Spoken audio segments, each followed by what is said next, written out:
What was the experience like for you to be part of a Marvel movie? Oh my gosh, I mean, I never for a moment thought that that would be the case. So when I got that initial call from Ryan, one day like 4 years ago, I was over the moon because I had, I gone to his premiere for Fruitvale Station, and I was so, enamored of his work. So to get a call that I would have the opportunity to work with him and also to work in in the Marvel universe. I thought, oh, the gods have just smiled upon me.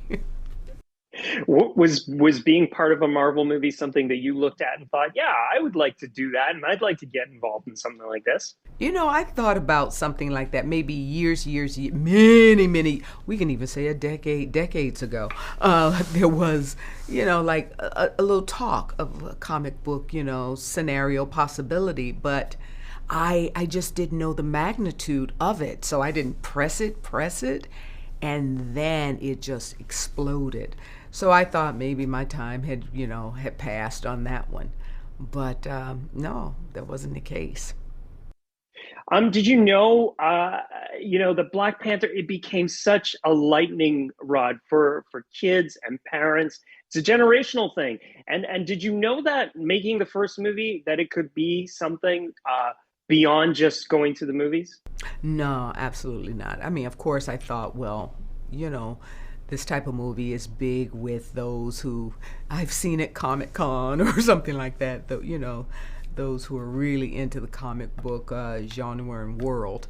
But for it to just go past all those boundaries, and as you say, generationally, I've seen 4-year olds who are just uh, over the moon, enamored, and understand in whatever ways they understand what this world is about completely. They get it. It's not too over their heads. And then I've seen great grandparents, in their 90s who are so proud of it and excited by it. So that's what just blew me away about what this movie, about how audiences receive this movie.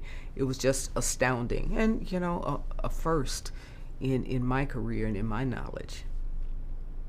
It's such an emotional watch, Ms. Bassett. How did the cast come together to honor and rally and pay tribute to Chadwick with Wakanda Forever?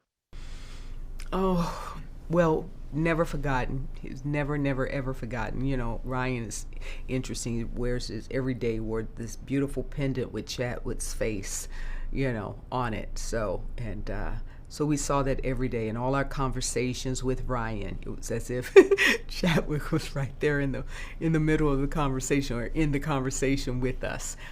His spirit, his memory, his integrity. It was right there, there with us and for us at every turn if we chose to embrace it, and we did. Our producer Nate Moore and Ryan, they chartered a plane and they took those of us who had landed for the first days to visit Chadwick's resting place. We were able to remember him and recall conversations and times and the way he, touched us and impacted us. And it was great to hear those stories from everyone, and the first time they met him and how he made them feel, and it was lovely, and to be there with his family also, and it was a joyful experience, in that moment when you just embrace, we're here, and it was a beautiful sunny day, and then we broke bread, and then we returned home, and it was first day, and it took some of that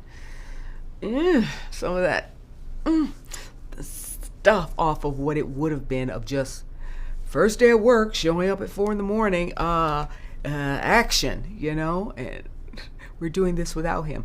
But it's as if we carved out a moment for our love and memories of him, and and asking him just be with us in spirit. I think in a way, metaphorically, and yeah, in a way, and he was there.